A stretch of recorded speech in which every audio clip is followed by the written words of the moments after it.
Howdy, this is Chris Paul, Public Information Officer of the Rowlett Community Emergency Response Team, or CERT.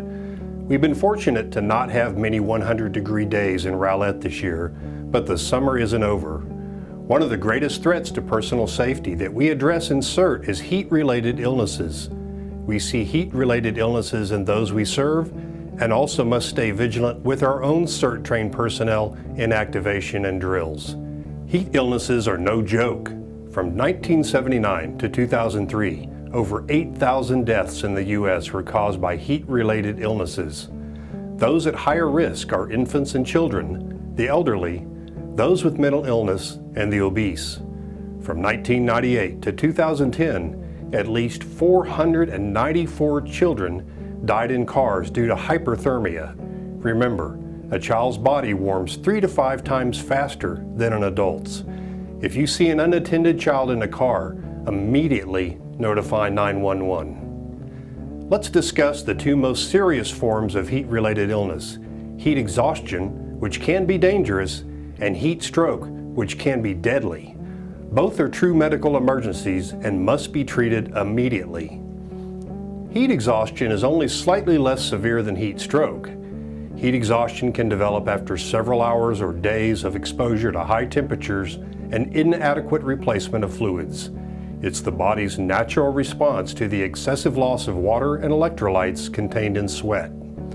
Symptoms are heavy sweating, paleness, muscle cramps, weakness, dizziness and/or a headache, nausea, or vomiting. The skin may be cool and moist.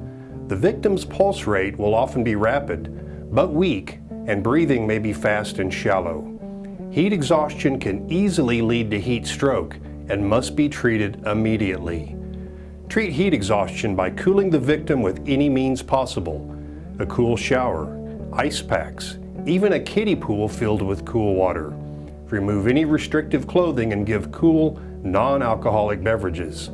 If possible, move to an air-conditioned environment.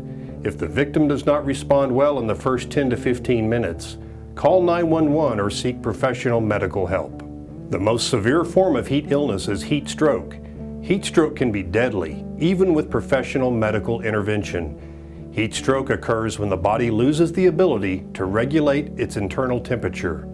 The victim's core temperature rises rapidly, sometimes as high as 106 degrees. Incidentally, an internal temperature of 107 degrees is rarely survivable. There is very little sweating as the body's sweating mechanism has failed. Heat stroke requires immediate medical attention and professional responders should be notified.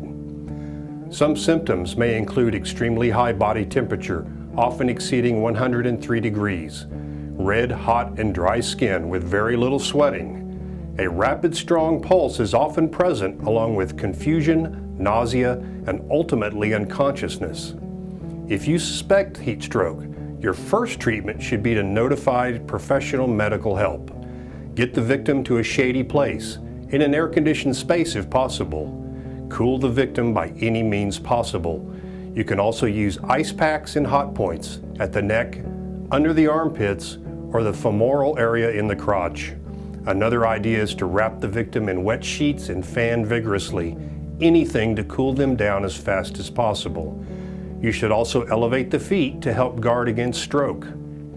Of course, the best way to deal with heat-related illnesses is to never experience them. In the heat, you should wear light-colored, loose-fitting clothing and shade yourself as much as possible. Drink plenty of fluids before, during, and after being in a hot environment. And don't wait to get thirsty before you drink. Try to drink 16 to 32 ounces of fluids per hour to maintain body fluids lost to sweat. Of course, stay away from fluids containing alcohol or caffeine. They are natural diuretics, causing the body to lose fluids more rapidly. Finally, know your limitations and pace yourself. Let's not forget your pets. They rely on you to keep them healthy. If you're hot, so are they. Please treat heat-related illnesses with the respect they deserve and take care of yourselves, your family, and your coworkers. Stay cool and stay alive. This has been Chris Paul with the Rowlett Citizens Emergency Response Team, and I look forward to seeing you again next month.